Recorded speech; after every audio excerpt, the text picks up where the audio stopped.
할렐루야. 여러분 반갑습니다. 우리 잠시 한번 기도할까요? 하나님 감사합니다. 또 이렇게 유타 베다니 교회를 주님께서 사랑해 주시고 귀한 예배로 영광 올릴 수 있게 해주셔서 감사합니다. 하나님, 부족한 종이 하나님의 말씀 증거합니다. 악한 영 틈타지 못하게 하시고 인간의 생각 주님의 십자가 뒤에 또 내려놓게 하시고 함께 귀한 은혜를 나누는 시간 되게 하여 주시옵소서. 하나님의 말씀만이 저희들 심령에 자리 잡게 하실 줄 믿고 감사드리며 예수님 이름으로 기도합니다. 아멘. 제가 92년도부터 목회를 하다가 담임 목회를 98년도부터 했어요. 그래서 한 20년 담임 목회를 하고 내려놓고 난 다음에 선교의 길을 또 걷게 하시니까 참 기분이 그렇더라고요. 힘들고 어려울 때도 있었고. 그러는 중에 제일 힘든 자리가 오늘 이 자리인 것 같아요.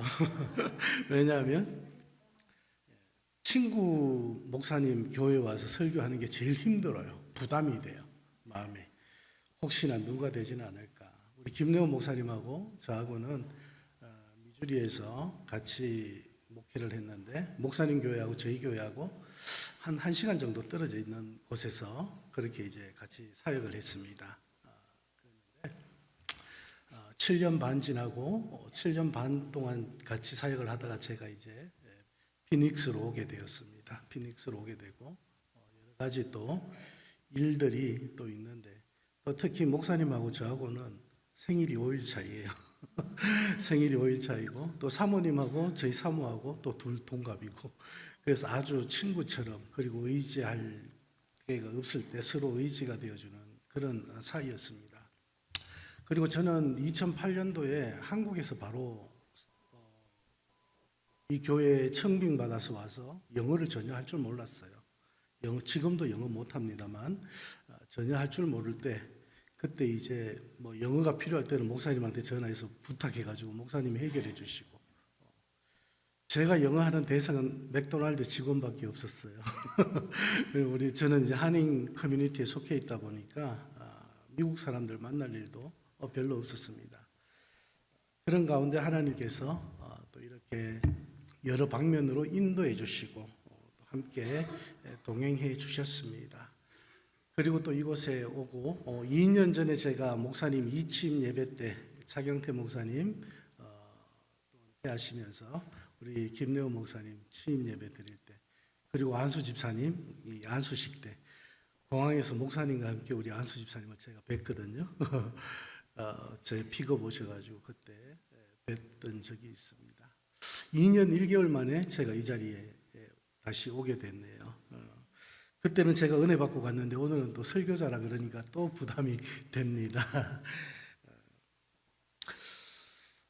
제가 속해 있는 고엔텔 선교팀은 한국에 본부를 두고 있습니다. 한국에 본부를 두고 있고 저는 선교사가 엄청 되고 싶었어요. 젊을 때는. 이제 대학교 다닐 때는 선교사가 엄청 되고 싶어가지고 하나님 앞에 서원 기도도 하고 했는데 노스캐롤라이나에서 2019년도, 2020년도 그쯤에 해서 노스캐롤라이나에서 담임 목회를 하고 있을 때 하나님께서 이렇게 부르시는 또 선교의 길이 또 바로 이 길이었습니다. 속으로는 그런 거예요. 하나님, 제가 굳이 이 나이에 가도 되겠습니까? 연세 많으신 분들 계신데 죄송합니다. 우리 애들은 어떻게 하죠? 그렇게 이제 기도를 하면서 또 이렇게 한편으로 길을 제시해 주시는데 굳이 제가 올해 거기 가서 뭐 상주하면서 선교하는 게 아니고 그곳에 신학교를 세워서 가서 말씀도 전가하고 또 이제 여러 가지 이제 사역을 감당할 수 있는 그런 길을 하나님께서 열어 주셨어요. 그래서 아리조나로 이사를 오고 우리 가족들은 아리조나에 있고 저 또 아리조나에 주님의 영광교회에서 교육 선교 목사를 담당하면서 이제 1년에 2달 정도 제가 사역을 나갑니다. 그래서 저는 3잡을 가지고 있습니다. 첫째는 선교 사역을 하는 선교사의 역할을 감당하고 있고, 두 번째는 우리 교회에서 교육과 선교를 담당하는 그런 목사로서 협력하고 있고, 세 번째로는 제가 꽃 배달하는 꽃 배달원입니다. 저는 꽃 배달 일을 하고 있습니다. 주중에는 많은 사람들을 만나고 그들과 많은 대화를 나누게 됩니다. 우리 선교팀은 자비량 선교팀이에요.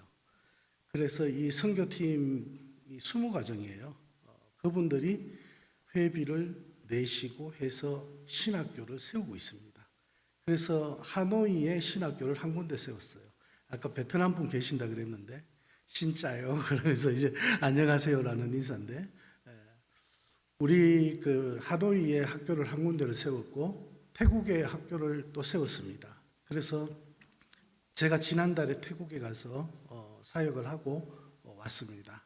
하고 들어오면서 여러분들이 함께 기도해 주셨던 장은아 사모를 같이 데리고 들어왔습니다. 그리고 지금은 이제 라오스에 학교 준비를 하고 있고 인도네시아에 또 준비를 하고 있습니다. 우리가 세우는 학교는 신학교입니다. 그래서 그 지역에 신학 교육을 받은 우리 학생들이 졸업을 하면서 나아가서 또 이제 교회를 세우고 또 그곳에서 하나님의 나라를 또 확장해 나가는데 저희가 조금이라도 힘이 되고자 하면서 그런 마음으로 우리가 사역을 하고 있습니다. 이번에 태국 갔다 오면서 저는 많은 생각을 하게 됐습니다. 생각을 하게 됐는데 그 가운데 하나님께서 나와 함께 하시면 너무 감사하다. 그래서 오늘 제목을 뭐라고 붙일까 한참 고민을 하다가 목사님께 이렇게 제목을 보내드렸어요. 항상 함께 있으리라. 누구와 함께? 나와 함께. 여러분과 함께. 하나님의 사역을 감당하는 자들과 함께. 여러분은 주님과 함께 동행하고 계십니까? 아멘? 그러면 여러분은 주님과 항상 함께 동행하고 계십니까? 항상. 좀 고민되시지 않아요? 저는 이 항상이라는 말이 들어갈 때마다 고민이 되더라고요.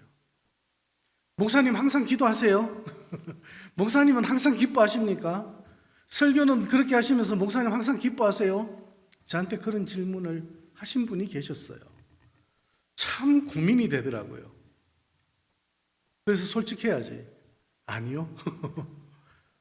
나는 항상 주님과 함께 하지 못할 때가 있지만은 하나님께서는 항상 나와 함께 하심을 믿습니다.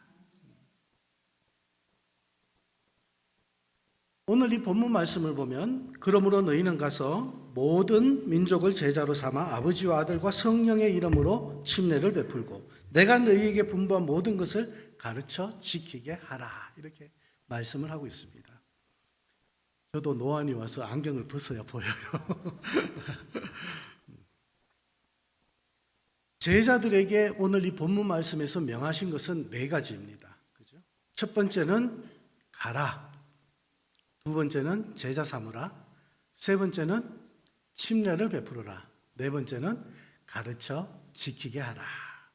그럼 보통 이렇게 4가지를 설교자가 딱 분류를 하면 뭐라고 합니까? 오늘 목사님 설교 저 4가지를 해서 말씀하시겠구나. 답이 나오죠. 그런데 아닙니다. 이런 교회가 되기 위해서 우리는 어떤 마음으로 어떤 신앙으로 우리가 섬겨야 되겠냐 하는 것을 저는 여러분과 함께 나누기를 원합니다. 여러분들이 앞에 보이는 이 4가지를 갖추는 교회, 이 4가지를 행하는 교회가 될 때 하나님께서는 여러분들과 이 베다니 침례교회와 함께 하신다고 그렇게 말씀을 하시거든요. 항상 함께 하시는 교회가 되기 위해서는 이 4가지를 행해야 되는데 이 4가지를 행할 수 있는 교회가 되기까지가 중요하다는 거예요. 이 4가지를 행하는 교회는 많습니다. 그렇죠? 오늘날 모든 교회가 그렇게 하잖아요. 이 4가지를 행합니다. 그런데 주님과 함께 하는 교회가 되기 위해서는 이 네 가지를 행하기 위해서 어떻게 세워져 가야 되는지, 교회가 어떻게 세워져 가야 되는지, 성도가 어떻게 세워져 가야 되는지가 더 중요하다는 것입니다. 그래서 요한일서 4장 15절 말씀 보면요, 누구든지 예수를 하나님의 아들이라 시인하면 하나님이 그의 안에 거하시고 그도 하나님 안에 거하느니라. 아멘. 여러분 예수님 믿으시죠? 하나님의 아들임을 믿으시죠? 그리고 여러분 입으로 시인하셨죠? 구원 받으셨죠? 구원의 확신 가지고 계시죠? 그럼 주님 안에 거해야 된다는 거예요. 우린 세상 안에 거할 때가 더 많잖아요. 세상을 바라보고 나갈 때가 더 많습니다. 주님 안에 거해야 되는 자가 있어요. 제가 베트남에 선교를 다니면서 항상 느끼는 게 그 학생들을 볼 때마다 마음이 너무 아파요. 왜? 그 학생들은 너무나 힘들고 어려운 환경 가운데서 나와서 공부를 한단 말이에요. 제가 가면 2주일 동안 합숙을 하거든요, 같이. 합숙을 하면서 같이 공부를 합니다. 그런데 거기에 보면요, 우리 베트남 신분증에 보면, 아이디에 보면 뒷장에 틴란이라고 있어요. 틴란. 복음이라는 뜻이에요. 거기에 베트남 신분증에는 저분한테 이따 물어보셔도 됩니다. 확인하셔도 되는데 거기에 보면 자기 종교를 적는 란이 있어요. 거기에 틴란이라고 딱 적히고 나면요, 공기업에 취직이 안 돼요. 자기가 할 수 있는 모든 것을 포기해야 돼요. 그래서 이 친구들이 나가서 일하는 게 시장에서 일해요. 야시장에서 한국 사람들 상대로 해서 가짜 가방도 팔고 막 그렇게 해요. 그리고 야채 장사도 하고 여러 가지 힘들고 어려운 일들을 이 친구들이 합니다. 그러면서 와서 공부를 합니다. 그 친구들은 어떻게든 말씀 안에 거하고 말씀대로 살려고 노력하는 모습이 보여요. 그런데 저는 너무 편하게 신앙생활하고 있는 거예요. 너무 편하게 살다가 가서 말씀만 전하고 오면 되는 그런 걸로만 생각하고 처음에 갔다가 저는 뒤통수를 크게 맞았습니다. 정말 열심히 최선을 다하고 있는 친구들이 이렇게 울면서 하나님 앞에 매어 달리고 울면서 하나님 붙잡고 살아가는 친구들이 있는데 우린 너무 세상의 편안함을 누리고 살아가고 있지는 않는가?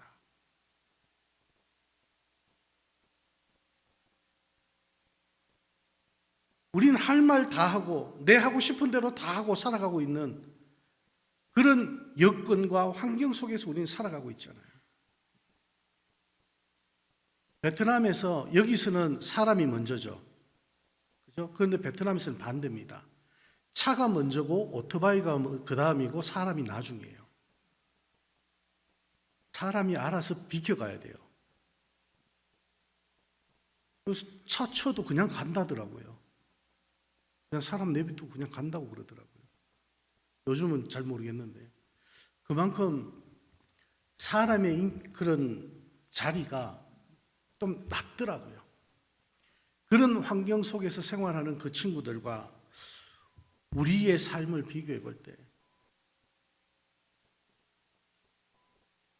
우리는 얼마나 안일하게 살고 신앙생활을 하고 있는지, 얼마나 편안하게 예수를 믿고 있는지.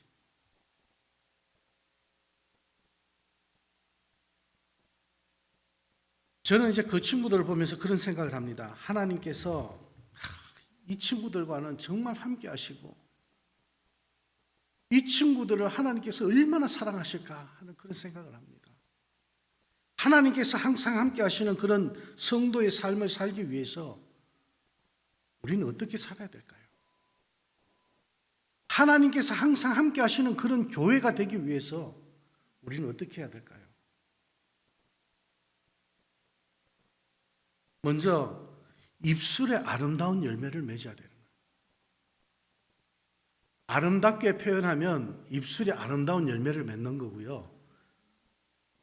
좀 줄여서 말하면 말 조심해야 된다는 거예요. 그리스도인이 제일 조심해야 될 부분이 바로 이 부분인 것 같아요. 왜냐하면 우리는 말로 상처를 참 많이 줍니다. 나는 상처 안 준 것 같은데 들은 사람은 상처야. 나는 바른 말 했을 뿐인데, 그죠? 바른 말을 들은 사람은 속이 터져요. 그래서 우리는 단어 선택도 참 중요하고 어떻게 말하는가도 참 중요한 것 같아요.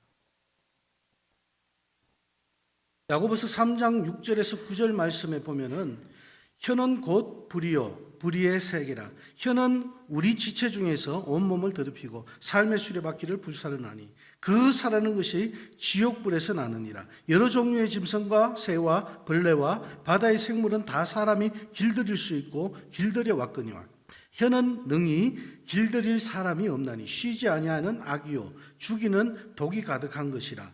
이것으로 우리가 주 아버지를 찬송하고 또 이것으로 하나님의 형상대로 지음을 받은 사람을 저주하니.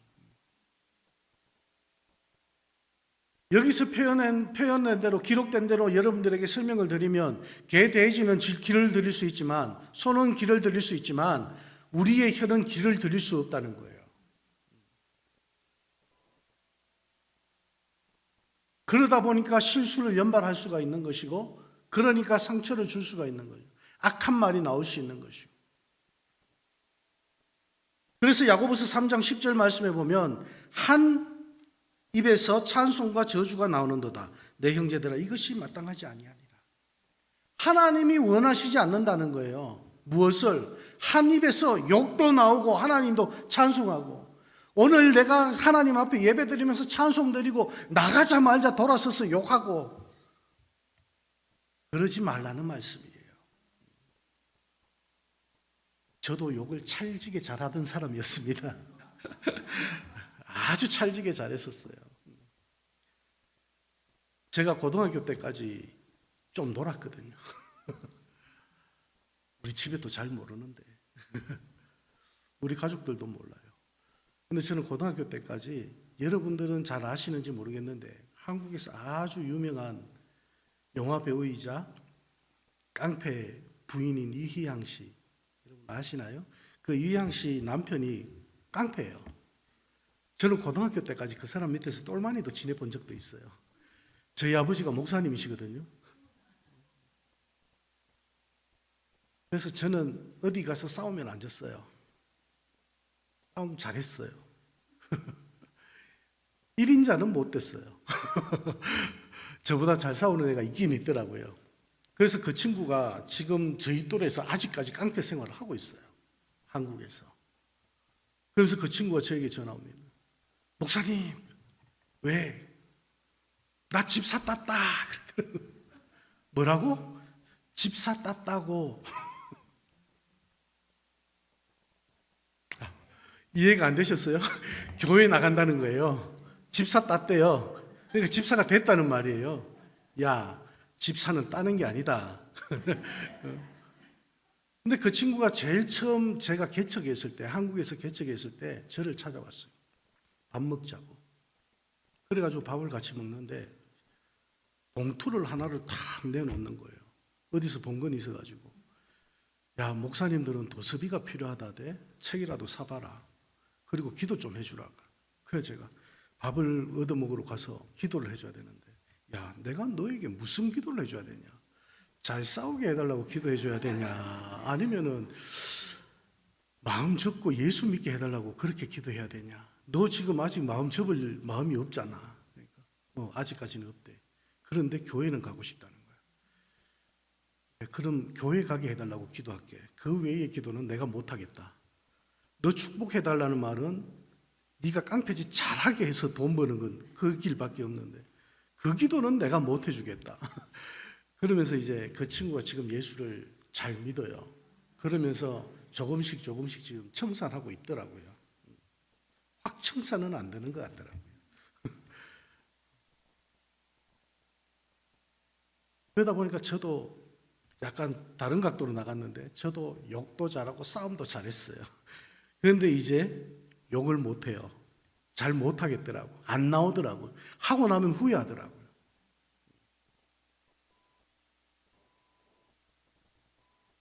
왜라는 말을 한국 사람들은 참 많이 쓰거든요. 아이, 우리 애들이 제가 전화를 하면 어릴 때는 전화를 예쁘게 받았어요. 아빠.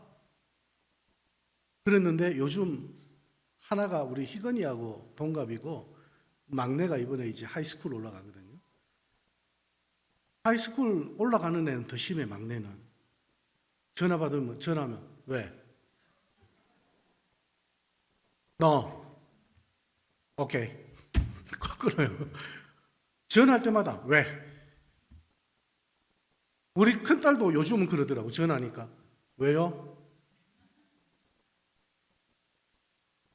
그래서 제가 하루는 생각을 해봤어요. 하루는 생각을 해봤는데 생각하니까 내가 우리 아버지한테 전화를 그래 받더라고요. 그래 받았었더라고요. 아버지랑 저랑 저희 집 사람이 시집살이를 저희 아버지 어머니를 모시고 시집살이를 20년 가까이 했어요. 그러다 보니까 얼마나 힘들었겠어요.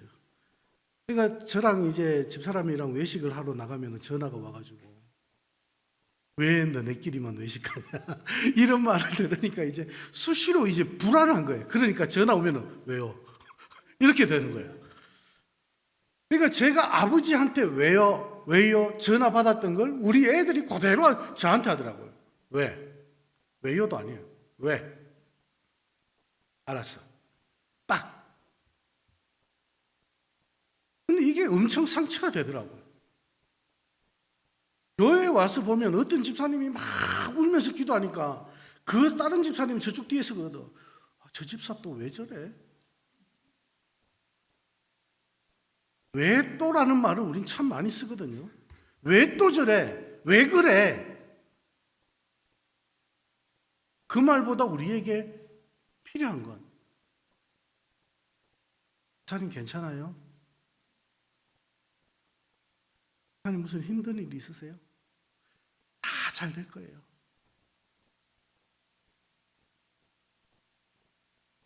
이 말하기가 참 힘들죠. 우린 참 힘들어요.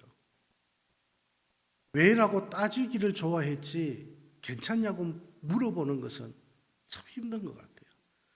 여러분 언어가 바뀌어졌으면 좋겠습니다. 보듬어 줄 수 있는 여러분이 되길 원합니다. 김래원 목사님과 저는 같은 아픔을 가지고 있습니다. 저도 이제 큰애를 먼저 보냈습니다. 12살 때. 그래서 우리 목사님이 김래원 목사님이 캔사스에 있을 때 한국에서 그런 일이 있어가지고 김래원 목사님이 저희 교회 오셔가지고 대신 우리 성도들과 함께 그런 우리 아들의 장례 예배를 드려주셨어요. 목사님도 그런 아픔을 가지고 계신 분이고. 그래서 나는 목사님 사모님이 그 아픈 기억을 가진 날에 전화를 해서 나와라, 같이 밥 먹고 잊어버리고 기분 좋게 놀다 가라. 그렇게만 했거든요. 근데 제가 아픔을 당해보니까요, 그게 아니더라고요. 그게 상처더라고요. 저희 아들이 한국에서 하나님 나라로 딱 갔을 때가 12살인데 그때 주위에 장로교회에 목사님이 부목사님이 계신데 그 목사님이 오셔가지고 중환자실에 있을 때 저희 도시락을 계속 공급해 주셨어요. 그 교회에서. 그러니까 이게 정보통이 굉장히 한국은 빠른 것 같아요. 미국서 오신 목사님 가정이 있는데 그 가정의 아들이 지금 중환자실에 있고 그래서 목사님 사모님 식사를 우리가 제공해 줬으면 좋겠다. 이런 게 막 빨리 들어가는 것 같더라고요. 그래가지고 저희에게 그걸 주는데 저희는 못 받아 먹잖아요. 안 넘어가요. 애가 의식이 없는데 넘어갑니까? 안 넘어가죠. 그러고 난 다음에 하나님께서 딱 데리고 가신 다음에 그 빈소에 그 부목사님이 오셔서 한마디도 안 하셨어요.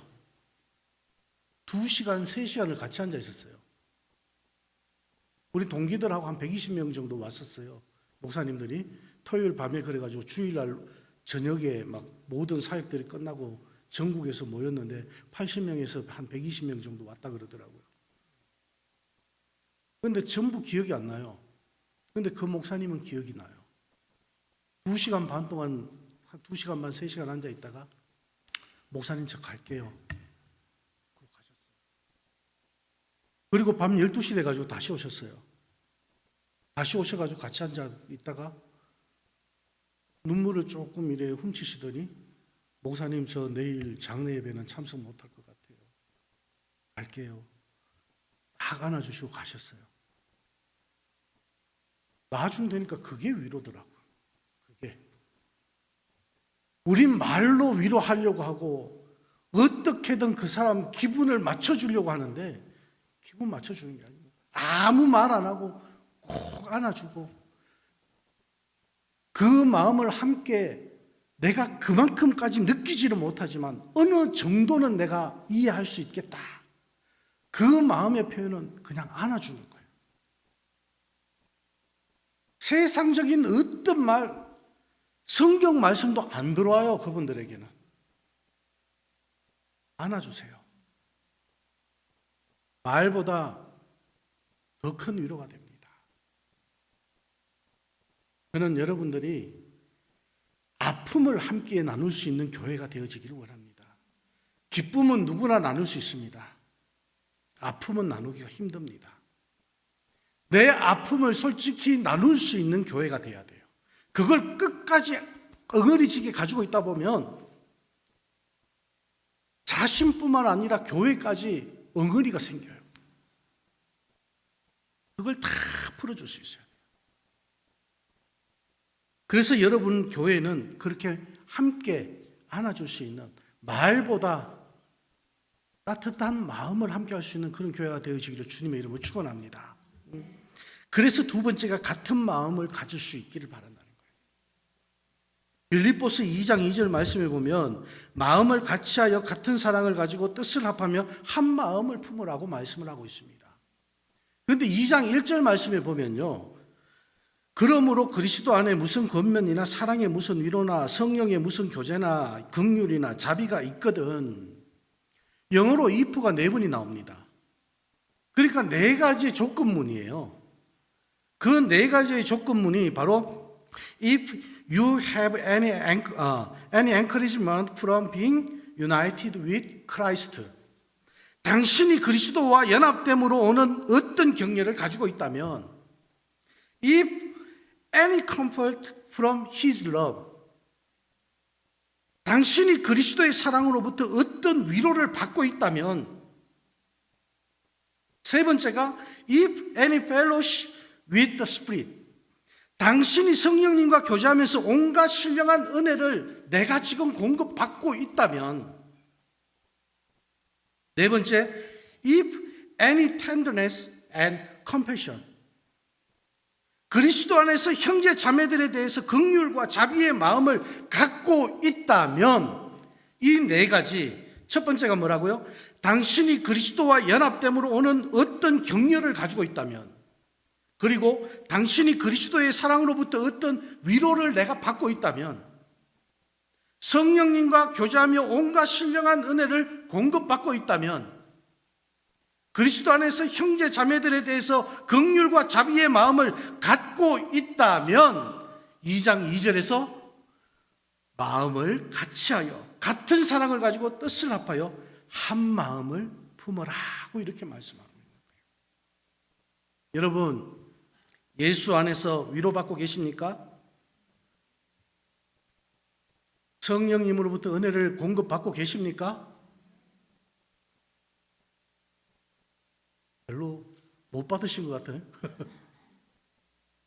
저는 날마다 받고 있어요. 날마다.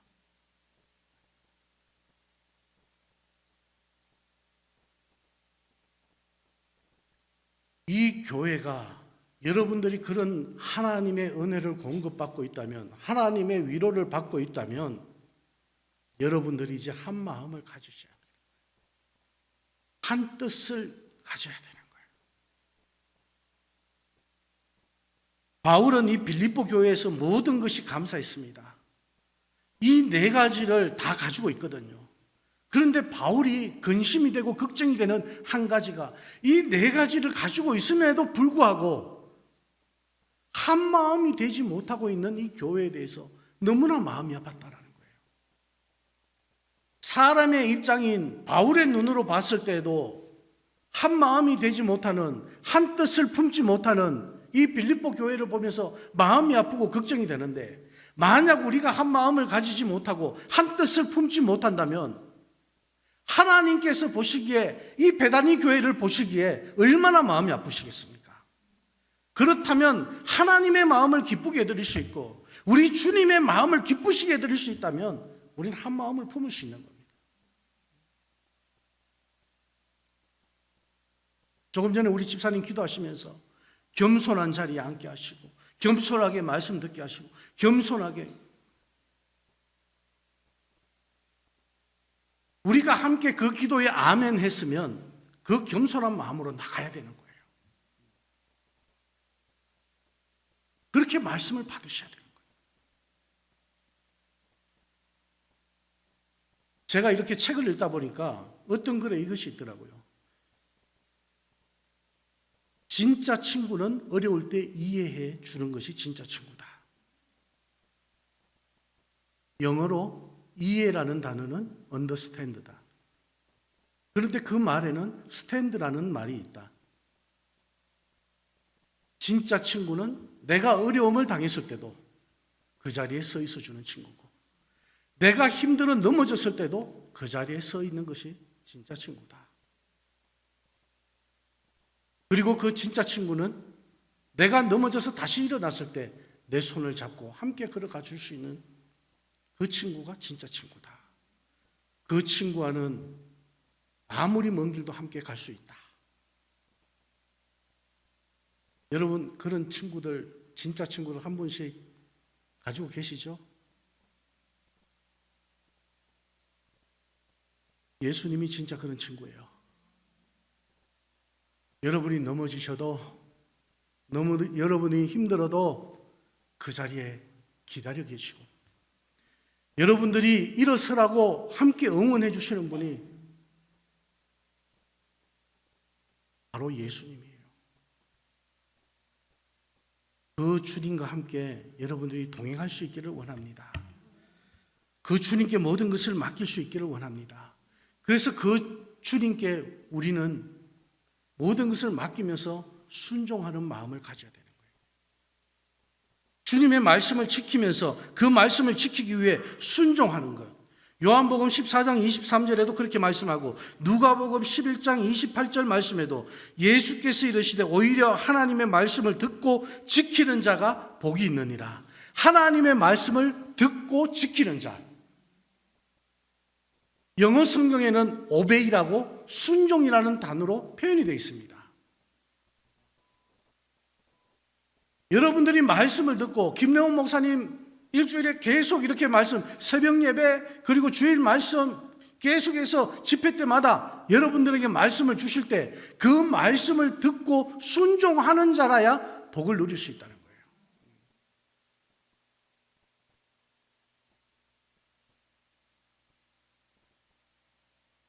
예수님의 삶 또한 아버지 하나님의 말씀에 순종하는 삶이었어요.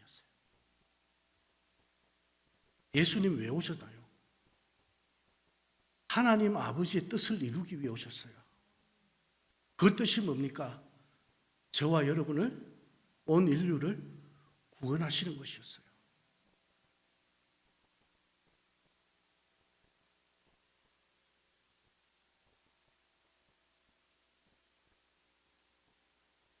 제 아내가 그 말을 하더라고요. 여보, 나 항암 수술 받으면서 너무 아파가지고 너무 힘들어서 나 그만두고 싶다. 그 얘기를 몇 번이나 했었어요. 중간에 포기하고 싶다.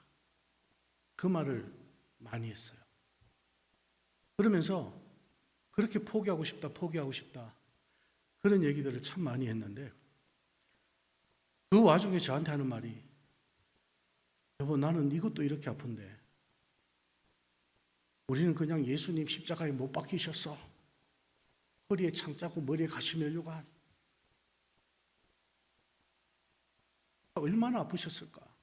나 상상이 안 돼. 주님의 마음을 저에게 탁 던져주는데 제가 띵 하더라고요. 제가 설교하면서 예수님 우리 위해 십자가에 못 박히셨습니다. 그 아픔에 내가 얼마나 공감하면서 설교를 했을까? 얼마나 공감하면서 내가 학생들에게 가르쳤을까?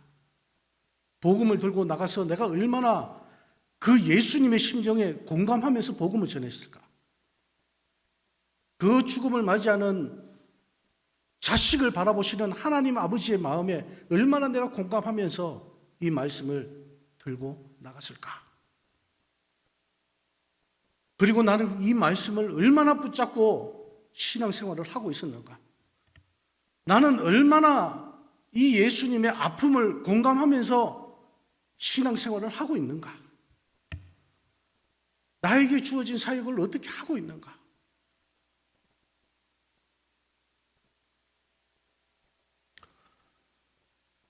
항상 함께 있으리라는 이 말씀을 두 글자로 줄인다면 저는 동행이라고 표현하고 싶습니다.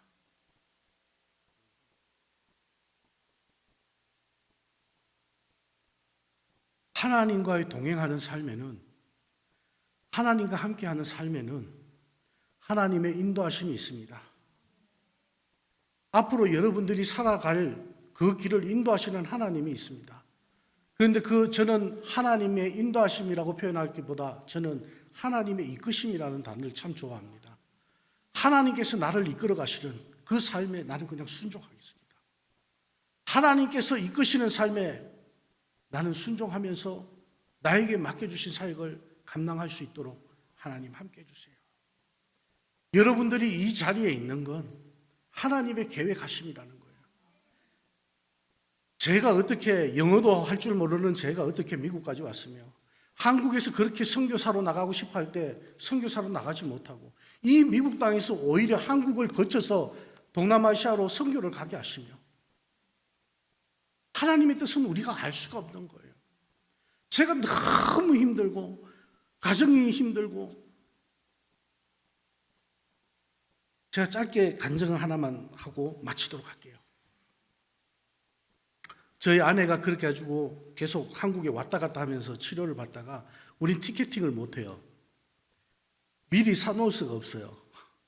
언제 나가야 될지 몰라가지고. 그래서 이번에도 언제 나가야 될지 모르고 있다가 급하게 나가서 보니까 갑상선 수술을 했습니다. 갑상선암 수술을 했는데 한두 개가 아니고 10몇 개가 있어가지고 수술을 했어요. 그래서 제 아내는 그때 나갈 때 그랬거든요. 여보, 나 갔다 와서 우리 특송도 할 수 있겠지. 교회에서 우리가 특송을 한 번씩 했거든요. 우리 부부가. 특송할 수 있겠지. 이제 찬양을 못해요. 그 대신 말은 할 수 있습니다. 여보, 나 이제 찬양 못한다. 찬양하는 사람이 너무 부러워.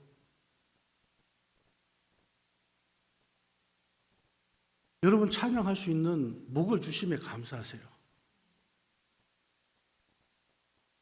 그래서 제가 저희 집사람을 향해서 한마디 했습니다. 당신은 나보다 말을 잘하잖아. 그러니까 왜요? 말싸움하면 제가 지잖아요. 말싸움 항상 우리 집사람이 이기죠. 아내가 이깁니다. 그러니까 당신이 그 말로 하나님을 증거해. 잘못 간증하면 당신 자랑이 되니까 당신이 앞에 나가는 것이 아니라 그런 마음을 가지고 당신하고 똑같은 형편에 있는 사람들에게 이런 하나님을 소개해줘. 그래서 그런 하나님을 만나서 그들도 함께 하나님의 인도하심을 받는 그런 삶이 될 수 있도록 해줘. 저희 딸이 이번에 졸업을 겨우 했습니다. 하이스쿨 졸업을. 왜냐? 제가 노스캐롤라이나에서 있다가 얘가 하이스쿨 1학년 때 노스캐롤라이나에 있었거든요. 1년 과정을 여기에 와서 이제 여기에 왔고 코비드가 터져가지고 저희가 한국에 나가는 동안에 저희 아내가 한국에서 항암 치료를 받게 되고 갑자기 암 말기라 그래가지고 항암 치료를 받게 되고 1년 반을 애가 한국에 있었거든요. 그러다 보니까 거의 2년 과정을 이제 온라인으로 하고 뭐 노스캐롤라이나 했던 걸 이쪽 학교에서 인정을 안 해준 거예요. 크레딧을 인정을 안 해줘서 마지막 학년에 3년 공부를 크레딧을 쌓기 위해서 1년 동안 지 혼자 3년 과정 공부를 해가지고 이번에 졸업을 했습니다.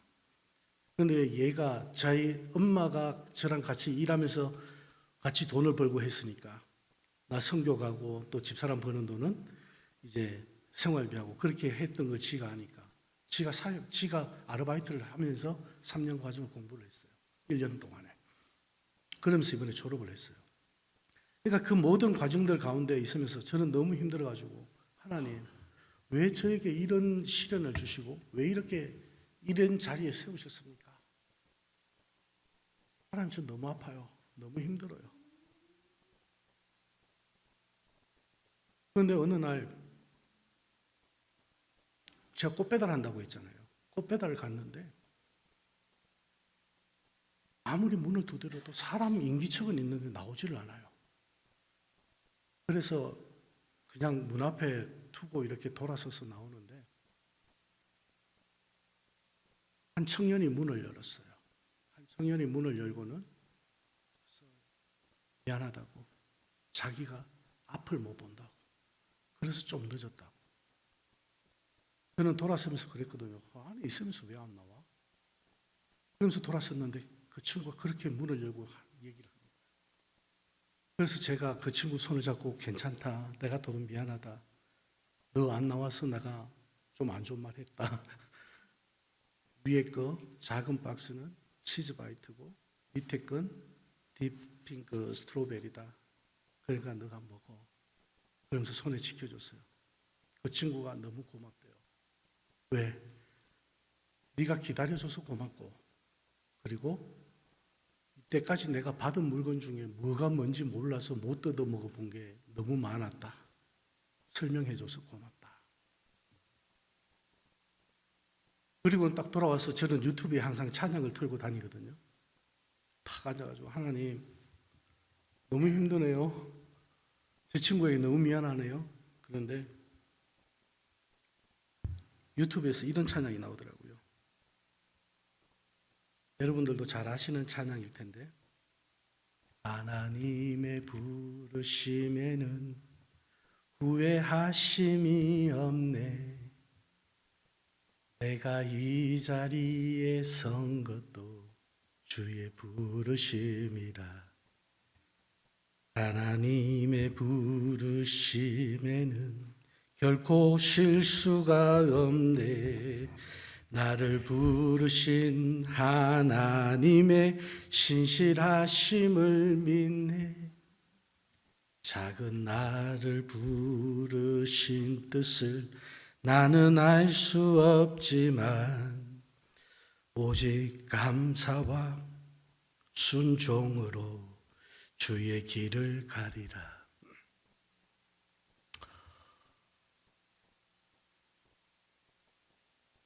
너무 마음이 아프더라고요. 하나님께서는 나를 이 자리에 보내시고 후회하시지도 않으셨고 하나님께서는 나를 이 자리에 보내시는데 실수하지도 않으셨어요. 하나님께서는 여러분들을 이 자리에 부르시는데 결코 후회하시지 않으셨고 여러분들이 이곳에 와서 어떤 모양이든지 가정을 세우시고 여러분들이 이 교회를 세워나갈 때 하나님께서는 한 번도 실수하지 않으셨다는 거예요. 하나님의 계획하심은 온전하십니다. 하나님의 계획하심은 후회도 없으시고 실수도 없으신 것이 하나님의 계획하심이고 하나님의 인도하심이고 하나님의 이끄심입니다. 이 찬양의 마지막이 날 부르신 뜻 내 생각보다 크고 날 향한 계획 나의 지혜로 청량 못하나 가장 좋은 길로 가장 완전한 길로 오늘도 날 이끄심 믿네. 여러분, 베다니 침례교회와 성도들아, 내가 항상 너희와 함께 있겠다. 항상 내가 너와 동행하겠다. 오늘 이 본문의 네 가지를 행할 수 있는 교회가 될 수 있도록 내가 너희와 함께 하겠다. 내가 이 교회를 세운 것, 내가 너희를 부른 것 결코 후회하지 않고 결코 실수가 아니다. 너희 가정들 결코 실수가 아니고 내 뜻과 내 계획이다. 이것이 하나님의 마음입니다. 여러분, 하나님과 동행하시면서 하나님과 함께 하시면서 하나님의 그 마음을 여러분들이 꼭 간직할 수 있기를 원합니다. 하나님의 여러분을 사랑하시는 그 마음을, 그리고 예수님께서 얼마나 아프셨을까 하는 그 마음을 다시 한 번 더 여러분들이 새기시고 우리 서로가 사랑하고 서로가 권면하고 서로가 아껴주는 그런 아름다운 교회로 세워지기를 주님의 이름으로 축원합니다. 기도하시겠습니다.